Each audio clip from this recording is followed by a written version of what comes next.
Hello all my oatmeal lovers and welcome to my YouTube channel.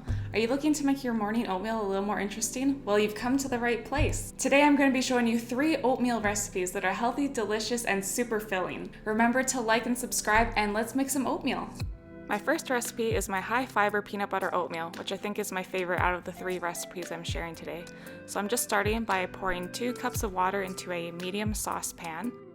And then once that water is boiling, I just add 1 cup of oatmeal, and I just give that a bit of a stir. Now I'm adding half a teaspoon of cinnamon and about a tablespoon of peanut butter. You can add more or less depending what you like. And just a splash of maple syrup. Now I'm adding 1 teaspoon of ground flaxseed, and I'm going to let that oatmeal simmer for about 5 minutes, and then I will slice up half of a ripe banana. And once I dish up my oatmeal, I will top it with the sliced banana. And just sprinkle a little bit more cinnamon on top and add some slivered almonds. This recipe keeps me very full throughout the morning, and I just love peanut butter. This next recipe is my carrot cake oatmeal, which I often feed my toddler for breakfast. We really like this oatmeal because it's a great way to get in some vegetables in the morning.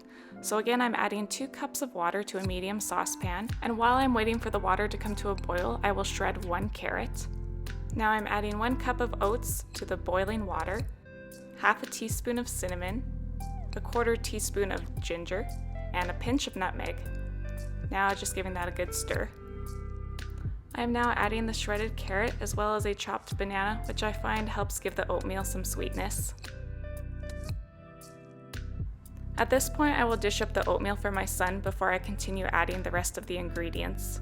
So now I'm just adding a handful of raisins, and a splash of maple syrup, and some shredded coconut. You can use sweetened or unsweetened, whatever you prefer. After the oatmeal has simmered for a couple more minutes, I will dish it up and add some chopped pecans, as well as a little bit more shredded coconut. And here's the finished carrot cake oatmeal.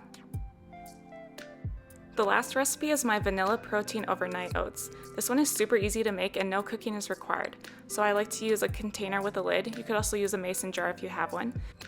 I'm adding a 3/4 cup of milk to the container. You can use any type of milk that you'd like. And then I'm adding half a scoop of my vanilla protein powder. I like to use the one from Costco called Lean Fit Organic Plant-Based Protein. And then I'm adding half a cup of oats, half a teaspoon of cinnamon, and a 1/4 teaspoon of vanilla extract. Now I'm giving that a really good stir. Now pop on the lid and you can put that in the fridge overnight. So the next morning when you take it out of the fridge, you'll want to give it another really good stir, and you'll see that the oatmeal has thickened up quite a bit. One nice thing about this recipe is that you can take it on the go in your mason jar, or you could pour it into a bowl like I'm doing here, just because I'm not going anywhere this morning. And then I'm just topping it off with some fresh raspberries from the garden. You can use whatever fruit you'd like. And here are my finished vanilla protein overnight oats. And those are my healthy and delicious oatmeal recipes. Let me know if you tried any of them out and which one is your favorite. I'll see you next time. Bye!